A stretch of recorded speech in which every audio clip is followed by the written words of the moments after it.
अहिंसा एवं करुणा के अवतार श्रवण भगवान महावीर के पौनपनी चरणों में सादर कोटि कोटि वंदन अभिनंदन। ध्यान योगी युग प्रधानाचार्य पूज्य श्री शिव मुनि जी महाराज साहब, संघ गौरव उप प्रवर्तक परम सेवा भावी पूज्य गुरुदेव श्री प्रेम सुख जी महाराज के पौनपनी चरणों में सादर कोटि कोटि वंदन अभिनंदन। आदरणीय मुनिवृंद, उपस्थित धर्म प्रेमी बंधुओं, माताओं एवं बहनों, आप लोग श्रवण कर रहे हैं आचार्य हेमचंद्र सूरी जी के द्वारा प्रारूपित ग्रस्त में निवास करने वाले गृहस्थी लोगों के लिए छोटे छोटे वह सूत्र जिनसे जीवन सुंदर, अच्छा, अनुशासित और व्यवस्थित बनता है।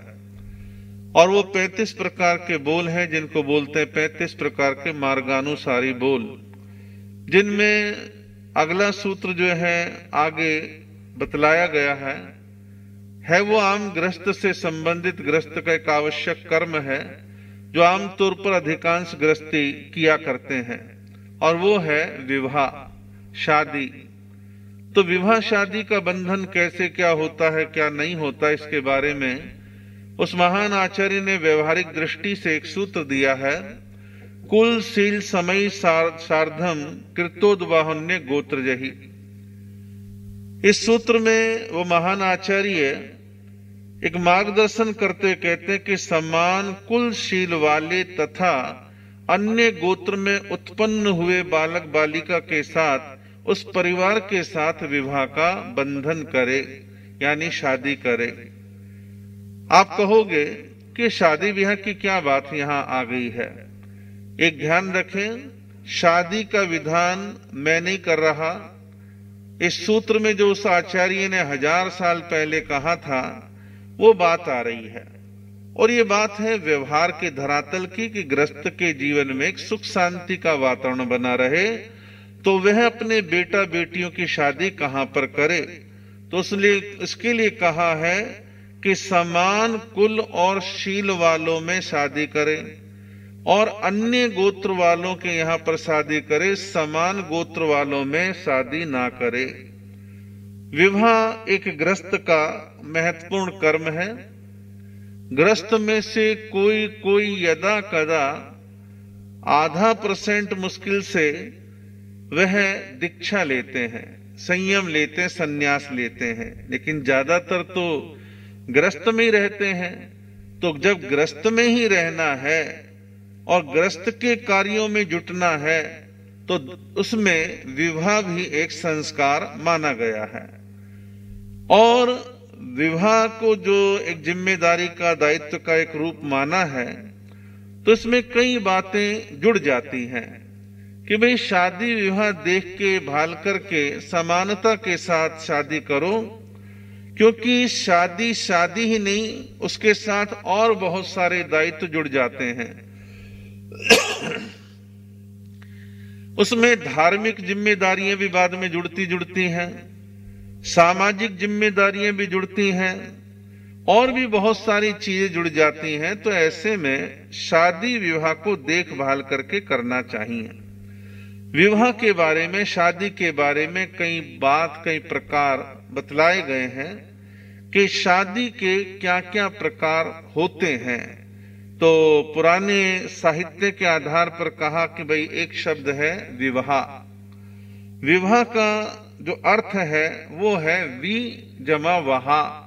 तो इसका अर्थ हुआ कि विशेष रूप से वहन करना, विशेष रूप से जिम्मेदारी को स्वीकार करना, इसे विवाह कहते हैं। आम भाषा में बड़े बुजुर्ग लोग लड़के लड़कियों को थोड़ा सा होश में लाने के लिए कह देते हैं कि भाई ये शादी विवाह कोई गुड्डे गुड़िया का खेल नहीं है।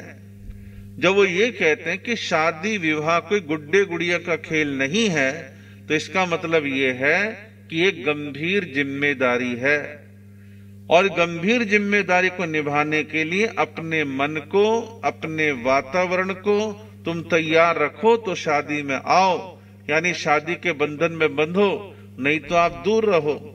आपको शादी को निभाने की जिम्मेदारी लेने की ताकत है तो फिर तुम विवाह करो, अन्यथा मत करो।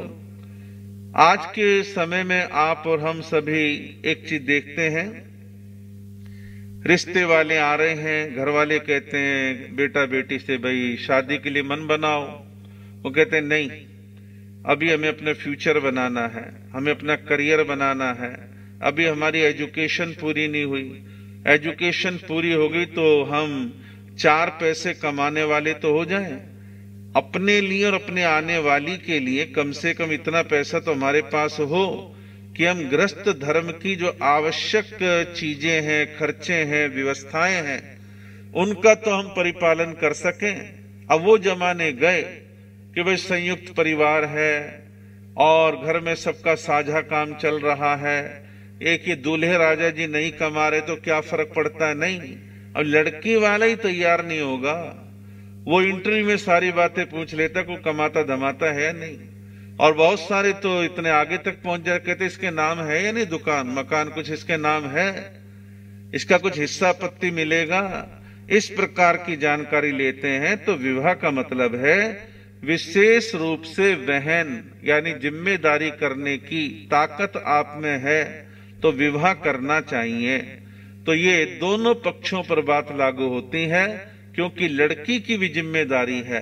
अब मैं जिसके गले में वरमाला डालने जा रही हूं ये मेरा पति हो जाएगा, अब मुझे इनके साथ रहना है, निभाना है, जिंदगी चलानी है, बात बात में तुनकना नहीं है, बात बात में बिदकना नहीं है। तो विवाह की परिभाषा ये है। विवाह के लिए एक शब्द और आता है उद्वाहा। उद्वाहा का मतलब है ऊंची श्रेष्ठ भावना के साथ कन्या को लाना। एक लड़का और उसके परिवार वाले उद्वाहा का अर्थ ही अपने मन में बना करके चलना चाहिए कि हम किसी की लड़की को अपने घर में बहू बना करके ला रहे हैं।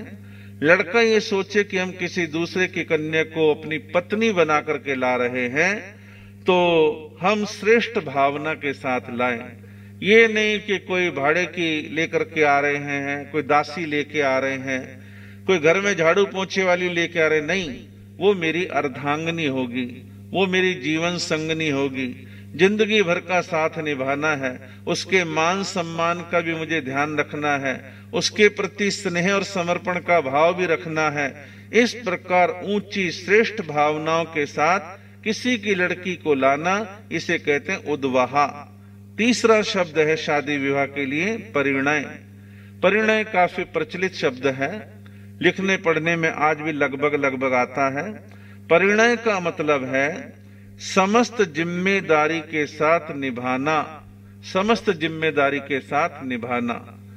अब पराए घर से लड़की शादी होकर के आपके घर में आ गई है।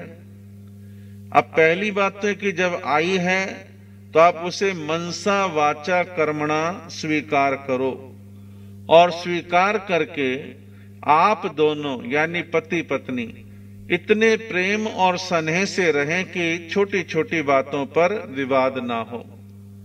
और लड़की आपके घर में आई है और आने के बाद कर्म योग से असाता वेदनीय कर्म की वजह से उसके शरीर में कोई तकलीफ है, अब आपको निभाना है। ये नहीं कि आप कोर्ट पहुंच जाए जी हमारे साथ तो धोखा हो गया, बीमार भेज दी। बीमारी सिमारी तो कर्म की है, लड़के को भी हो सकती है, लड़की को भी हो सकती है। अब वो घर में जब शादी होकर के आ गई तो उस जिम्मेदारी को निभाना है, और उससे दबा करके कुचल करके नहीं रखना है। उसके भी अपने कुछ खर्चे होते हैं, उसके भी अपने कुछ शौक होते हैं, उसको भी कुछ कपड़े लत्ते चाहिए, समय समय पर ज्वेलरी चाहिए, प्रसाधन चाहिए। तो उसकी भावनाओं को समय समय पर सम्मान देना, समस्त जिम्मेदारी को निभाना, कोई ओछे और हल्के शब्द नहीं बोलना, आपस में स्नेहपूर्ण संबंध के साथ उस शादी को निभाने का प्रयास करना है। फिर शादी के लिए एक शब्द और आता है पाणी ग्रहण। पाणी ग्रहण का मतलब है संपूर्ण सहयोग के साथ हाथ थामना।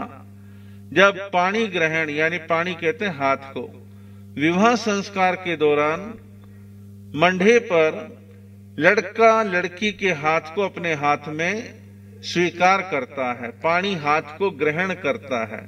तो केवल एक फॉर्मेलिटी नहीं है कि भाई हाँ ठीक है हाथ में हाथ डाल लिया हो गया काम, नहीं, इसके पीछे एक अर्थ है कि संपूर्ण सहयोग के साथ हाथ थामना, और ये हाथ थामने में, सहयोग के साथ हाथ थामने में दोनों पक्षों की जिम्मेदारी है, लड़के की भी और लड़की की भी, कि दोनों जो है एक दूसरे के जो हाथ थामते हैं उसके पीछे भावना है संपूर्ण सहयोग। और संपूर्ण सहयोग में मन भी, वचन भी, काया भी, सब बातें समा जाती हैं। एक दूसरे के मान सम्मान की चिंता करना दोनों की जिम्मेदारी है। और ये पुरानी कहावतें लोगों ने फिजूल की बना रखी है, औरत तो पांव की जूती है, ये धारणा दिमाग से जितनी जल्दी निकल जाए उतना अच्छा है। और ये धारणा पालनी भी नहीं चाहिए, ये एक अहंकार का प्रतीक है। आवश्यकता है कि लड़का लड़की के प्रति, लड़की लड़के के प्रति हमेशा इस बात को मन में रखे कि हम एक दूसरे को सहयोग करेंगे, कोऑपरेट करेंगे। बहुत सारे घर परिवार ऐसे देखे हैं, कदाचित कर्म योग से पति का काम धंधा, बिजनेस, नौकरी वगैरह या तो है नहीं, और है तो बहुत कमजोर स्थिति में है, जिससे ढंग का गुजारा भी नहीं चलता। आज की बात तो मैं उदाहरण के रूप में नहीं दूंगा, लेकिन 50 साल 40 साल पहले की महिलाएं जब देखती थी कि मेरे पति की स्थिति आर्थिक रूप से कमजोर है, तो अपने बजट को, अपने खर्चों को बहुत नॉर्मल, सादगी पूर्ण कर लिया करती थी। पीहर अच्छा है तो कपड़ा लत्ता, कुछ चीजें लगातार वहां से लाने का प्रयास करती रहती थी कि मैं अपने कपड़े लत्ते के लिए अपने पति के ऊपर बोझ ना डालूं, क्योंकि घर के हालात कमजोर हैं। तो दोनों बड़े प्रेम से, स्नेह से अपने गृहस्थ को चलाते थे। और ऐसी महिलाएं पिछले 50 सालों में खूब देखी हैं, जिन महिलाओं ने कपड़े सील के 4 पैसे कमाए, किताबों की जिल्दें बांध करके 4 पैसे घर में कमाए, जिन्होंने पढ़ी लिखी तो ट्यूशन पढ़ा करके 4 पैसे कमाए, लेकिन अपने गृहस्थ को जमाने का हर संभव प्रयास करा। और जिन्होंने शादी के प्रारंभ के 5-5, 10-10 सालों में ऐसे कष्ट झेले हैं, बाद में वही परिवार लाखों में खेलने लगे हैं, करोड़ों में खेलने लगे हैं, संपन्न हो गए, क्योंकि वहां आपस का प्रेम बना था। तो पाणी ग्रहण का मतलब है संपूर्ण सहयोग के साथ हाथ थामना, एक दूसरे के कष्ट में सहयोगी बनना, एक दूसरे को मन वचन काया से सहयोग करना। तो ये पाणी ग्रहण का अर्थ है। और एक शब्द शादी के लिए, पति पत्नी के लिए और उपयोग में लिया जाता है, वो है अर्धांगिनी। अर्धांगिनी का मतलब मन वचन काय से पति में समा जाना, मन वचन काय से पति में समा जाना, यानी इतना समर्पण हो जाना, इतना समर्पित हो जाना। पुराने समय में ऐसी बातें, ऐसे उदाहरण शोभा पाते थे। आज भी मैं ये तो नहीं कहता कि नास्ती है, लेकिन ऐसा कुछ कुछ लगने लगा है कि शादी विवाह एक ऐसा एग्रीमेंट सा हो गया है कि एग्रीमेंट पल रहा है तो बहुत अच्छी बात है, नहीं पल रहा है तो कोर्ट के दरवाजे खटखटाओ और तलाक की एप्लीकेशन लगा दो। तो ये विवाह को निभाने वाली स्थिति नहीं है। तो महिला के लिए, पत्नी के लिए कहा है कि वे पति में मन वचन काया से समा जाए, समर्पण कर दे। जब समा जाती है तो प्रेम उपजता है, हर संकट का मुकाबला पति पत्नी मिलकर के जो है आपस में कर लिया करते हैं, और इस प्रकार जीवन में एक सुख की स्थिति उत्पन्न होती है। अब प्रश्न है कि विवाह क्यों करें? विवाह करने के पीछे उद्देश्य क्या है, क्या करना है विवाह करके? तो इसके 3 कारण, 3 उद्देश्य बतलाए हैं। पहला कहा है धर्म संपत्ति, दूसरा प्रजा उत्पत्ति, और तीसरा है रति सुख। तो पहला कहा धर्म संपत्ति, कि हम दोनों पति पत्नी, लिखने पढ़ने में आता है धर्म पत्नी, तो लिखने पढ़ने में जो धर्म पत्नी आता है, इसका अभिप्राय केवल ये है कि हम दोनों गृहस्थ में रहते हुए जितनी जितनी अनुकूलता है, हम धर्म की आराधना भी दोनों मिलजुल करके करेंगे और धर्म में अपने चित्त को बना करके रखेंगे। दूसरा कहा प्रजा उत्पत्ति। संसार का एक नियम है कि अगली पीढ़ी को जन्म देना, संतान को जन्म देना, ये गृहस्थी का आम कर्तव्य है और गृहस्थी लोग इसको निभाते हैं। हमको इसमें आदेश नहीं कर रहे, लेकिन एक बात बतला रहे हैं कि संसार में ऐसा होता है। और तीसरा है रति सुख। व्यक्ति में काम की इच्छा होती है, रति की इच्छा होती है, उसकी पूर्ति होती है और दोनों अपने आप में संतुष्ट रहते हैं। तो ये तीन उद्देश्य विवाह करने के हैं।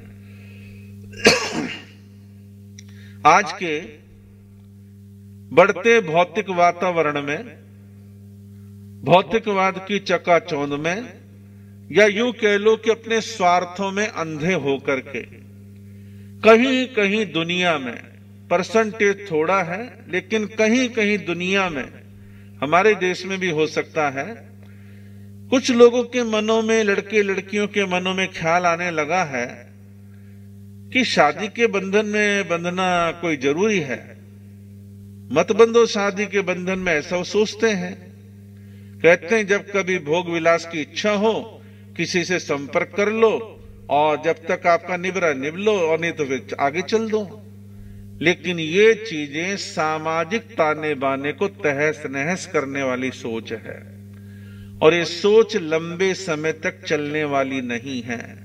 और ऐसी सोच रखने वाले लोग जीवन के किसी मोड़ पर डिप्रेशन के शिकार हो सकते हैं, हताशा के शिकार हो सकते हैं, जीवन में सूनापन आ सकता है।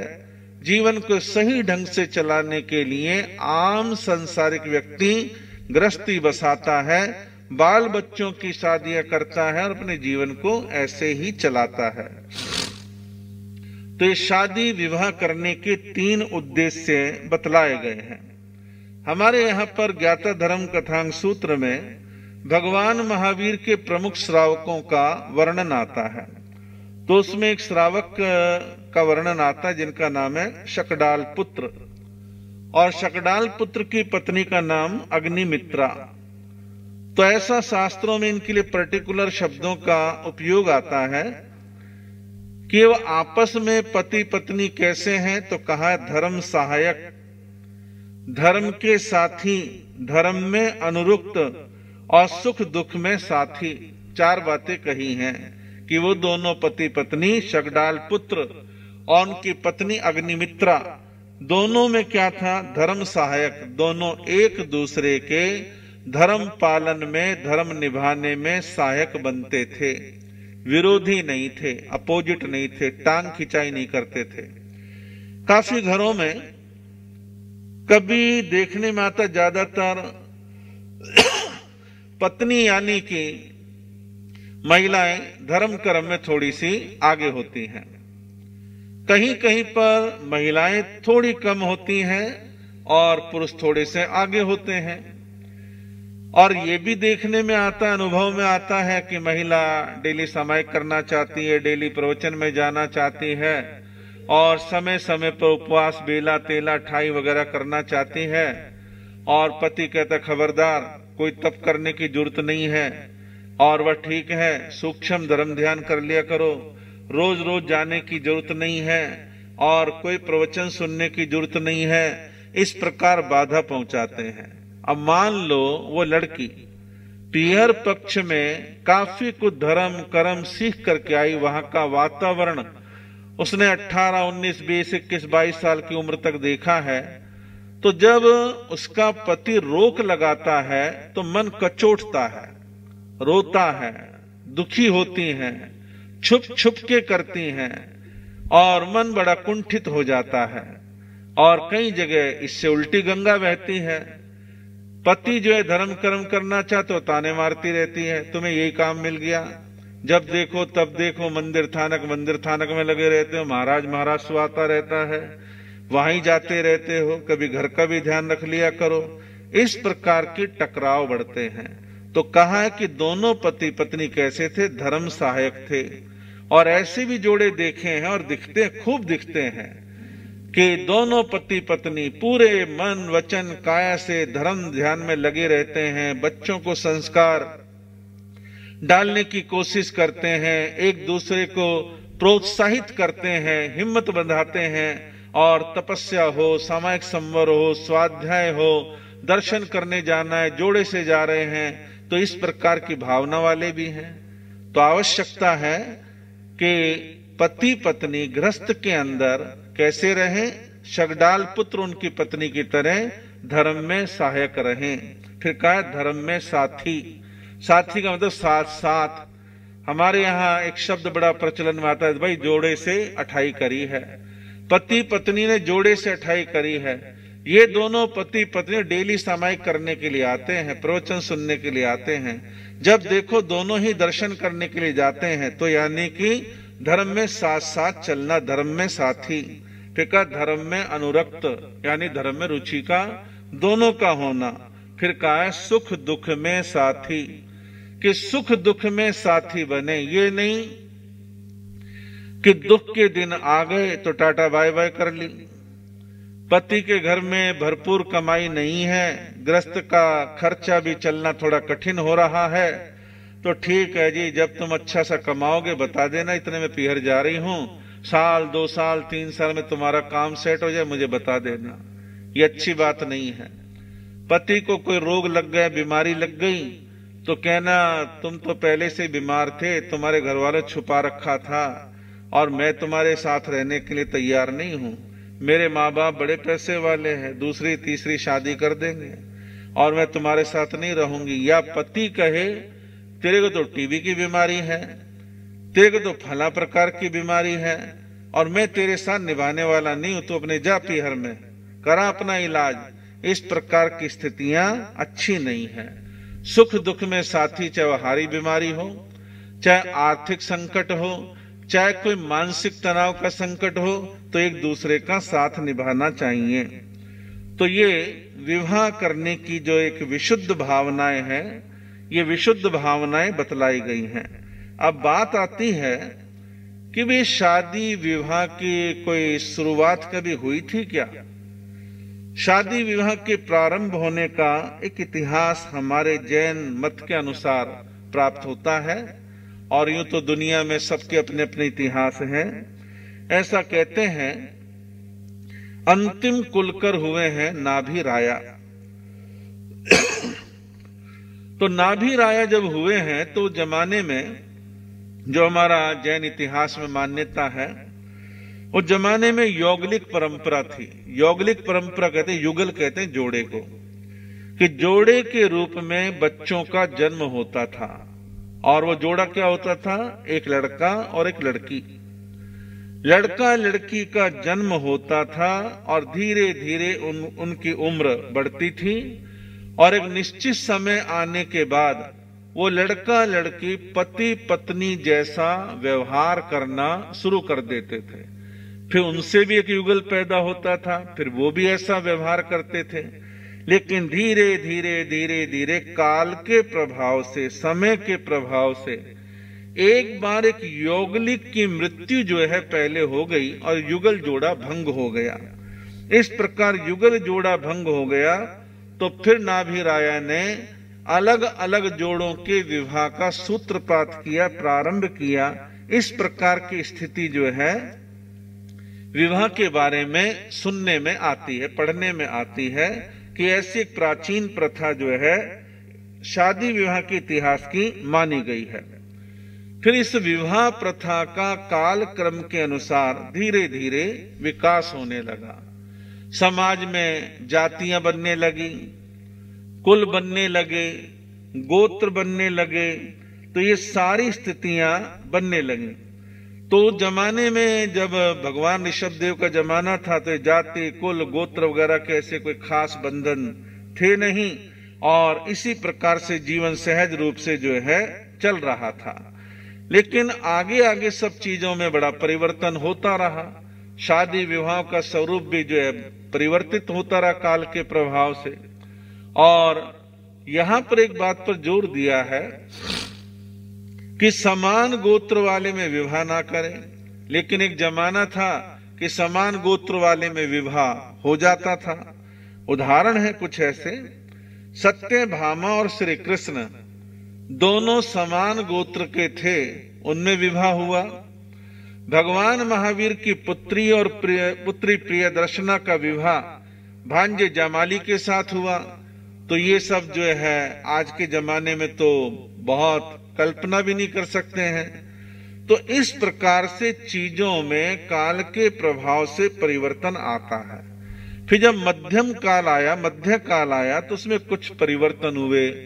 स्मृतियां, पुराण आदि की सब व्यवस्थाएं पढ़ने देखने में आती हैं कि भाई वर्ण व्यवस्था की स्थापना हो गई और भिन्न भिन्न प्रकार के गोत्र वगैरह बन गए। तो फिर बाद में लोगों ने इन गोत्रों, जातियों, बंधनों का विचार करना प्रारंभ कर दिया। एक घटना है, ऐतिहासिक घटना है। महाराजा विक्रमादित्य जो कि बड़े इतिहास में बड़े प्रसिद्ध राजा हुए हैं, तो महाराजा विक्रमादित्य का समय था, जमाना था, और उनका शासन उज्जैनी नाम की नगरी में चलता था।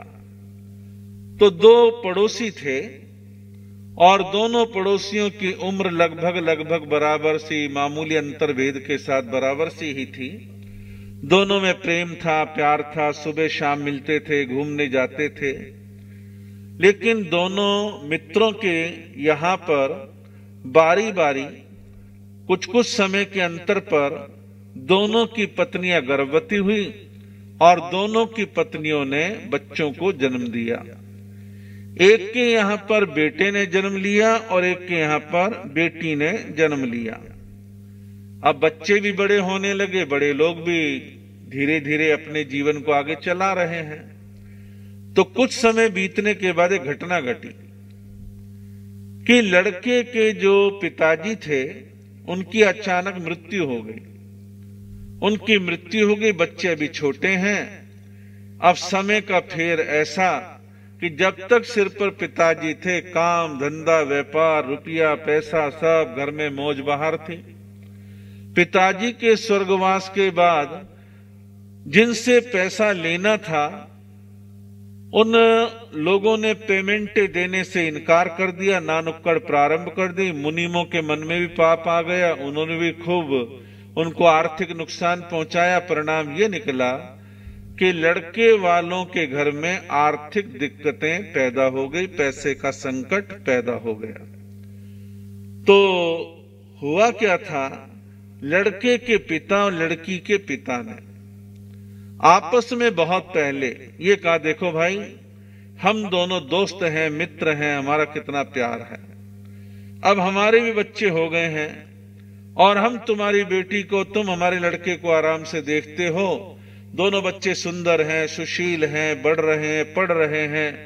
तो आज हम एक वायदा करते हैं, जब दोनों बच्चे शादी लायक हो जाएंगे तो इन दोनों की आपस में शादी की जाएगी। तो दोनों मित्रों ने प्रॉमिस कर लिया, घर में सबको मालूम है। अब जब लड़के के पिता की मृत्यु हो गई, घर में पैसे की दिक्कतें आ गई, तो लड़की वालों का मन बदल गया। लड़की वालों का मन बदल गया इस लड़के के साथ, अब हम क्यों शादी करें, पैसा तो इनके पास है नहीं, ये तो आर्थिक रूप से बड़े परेशान हैं। नहीं, हम अपनी लड़की की शादी इस घर में नहीं करेंगे। फिर विचार करें तो करें क्या। उन्होंने विचार कर, लड़की वालों ने, हम लड़की की शादी ऐसे घर में करें जो बड़े ताकतवर लोग हों और ये लड़के वाले हमारे वायदे के टूटने को लेकर के हंगामा ना करें, विवाद ना करें। तो एक दिन लड़की का पिता महाराजा विक्रमादित्य के दरबार में गया, हाथ जोड़ के निवेदन कर, महाराज एक निवेदन है, मेरे एक सुंदर लड़की है, मैं चाहता हूं कि आपकी वो रानी बने, आपके साथ में उसका विवाह करना चाहता हूं। तो विक्रमादित्य ने कहा, देख लो, सोच लो, तुम्हारी इच्छा है। बोले नहीं, मेरी मर्जी है, मेरी इच्छा है। और लड़की को दिखा दिया, महाराज को पसंद आ गई, महाराज ने हाँ कर दी। शादी का दिन निश्चित हो गया, शुभ मुहूर्त में विवाह का समय नजदीक आ गया और राजमहल से राजा की सवारी शादी के लिए, विवाह के लिए निकल रही है। हाथी के ओहदे पर महाराजा विक्रमादित्य बैठे हैं, ढोल नगाड़े बज रहे हैं, सेना की टुकड़ियां आगे पीछे चल रही हैं, दरबारी साथ में चल रहे हैं और नगर के काफी प्रतिष्ठित लोग भी महाराज की शादी की सवारी में साथ साथ चल रहे हैं। सारे रास्ते सजा रखे हैं, तोरण द्वारे लगा रखी हैं, सारी गलियां सड़कें बहुत साफ सुथरी कर रखी हैं और धीरे धीरे हाथी के ओहदे पर बैठे महाराजा विक्रमादित्य, उनका हाथी जो है धीरे धीरे आगे बढ़ रहा है। अब बढ़ते बढ़ते वो मकान अब आने वाला है जहां लड़के वाले रहते हैं। जिस लड़की का विवाह आज महाराज के साथ होना है, वो लड़की के का जो विवाह होना है, तो लड़के वाले बिल्कुल पास में ही थे। उनके मकान के पास राजा विक्रमादित्य का जो है हाथी पहुंचने वाला है। घर में माँ और बेटे हैं। माँ की आंखों में आंसू आ रहे हैं, बहुत दुखी है। बेटा भी थोड़ा मायूस है। माँ सोच रही कि जिस लड़की की शादी आज महाराज से हो रही है वो हमारे घर में बहू बन के आती। लड़का सोच रहा है लड़की मेरी पत्नी बनती। आज देखो कितना विपरीत हो गया है, हम कुछ कर भी नहीं सकते।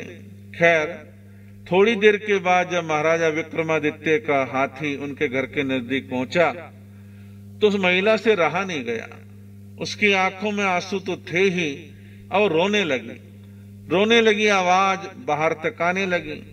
महाराजा विक्रमादित्य कान में टकराई वो आवाज तो विचार करते, कमाल है, आज नगर के राजा की शादी है और यहाँ कोई महिला घर के अंदर रो रही है, ऐसा दुख का क्या कारण है? नगर जन तो मेरी शादी की खुशियां मना रहे हैं और कोई महिला रो रही है तो जरूर कोई उसके मन में पीड़ा है।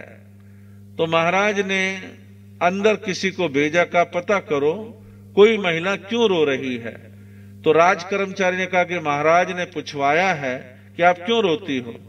बोले ये कारण मैं महाराज को ही बता सकती, किसी और को नहीं बता सकती। जब सेवक ने आके कहा तो महाराज ने कहा अच्छा ऐसी बात है। तो इशारा किया, सब गाजे बाजे रुकवा दिए, हाथी से उतरे, अंदर गए, उस महिला से बोले क्या बात है, क्यों रोती हो। उन्हें सारी घटना बताई कि आपके साथ आज जिसकी शादी हो रही वो लड़की और मेरा लड़का दोनों बराबर के जन्मे हुए और मेरा पति और लड़की का पिता दोनों मित्र रहे हैं। प्रॉमिस किया था, वायदा किया था कि बड़े होकर इनकी शादी होगी। मेरे पति का स्वर्गवास हो गया, काम धंधा माइनस में चले गए, पैसा रहा नहीं, तो ये सारी समस्या होगी। इन्होंने मेरे लड़के के साथ शादी करने से इनकार कर दिया और अपनी सुरक्षा के लिए आपके पास प्रस्ताव लेकर के चले गए। विक्रमादित्य को बड़ा झटका लगा, कमाल है, ये लड़की जो मेरी पत्नी बनने वाली थी वही लड़के की पत्नी थी और इस प्रकार उन्होंने वायदा जो है नहीं निभाया। तो ऐसा विचार करके उन्होंने कहा लड़के से, तुम एक काम करो, जल्द से जल्द तैयार हो जाओ, कपड़े पहन लो, जैसे भी व्यवस्था है, और मेरे साथ चलो। लड़के को अपने हाथी के ओहदे पर अपने साथ में बैठा लिया। लड़की वालों के द्वार पर पहुंचे। वहां जाकर के लड़की वालों से उन्होंने स्पष्ट कहा कि मैं शादी नहीं करूंगा, शादी इस लड़के के साथ होगी और इनके घर में जो भी आर्थिक दिक्कत और तंगी है उसे मैं निभाऊंगा और किसी प्रकार की पीड़ा परेशानी इनको मैं नहीं होने दूंगा। और वह विवाह संपन्न हो जाता है। महाराजा विक्रमादित्य ने उस घटना को देख करके एक निर्णय लिया कि समाज में शादियों में गड़बड़ न हो, तो बाकायदा वर्ण व्यवस्था को बनाया। शादी के कुछ नियम उन्होंने बांध दिए कि जिसका जिसके साथ संबंध हुआ है वो वहां शादी करे। इस प्रकार की व्यवस्थाएं फिर धीरे धीरे और सुधरते सुधरते कई रूप लेती चली गई। कुछ चर्चा इसके बारे में और भी है जिसकी चर्चा आगे करने का भाव रहेगा।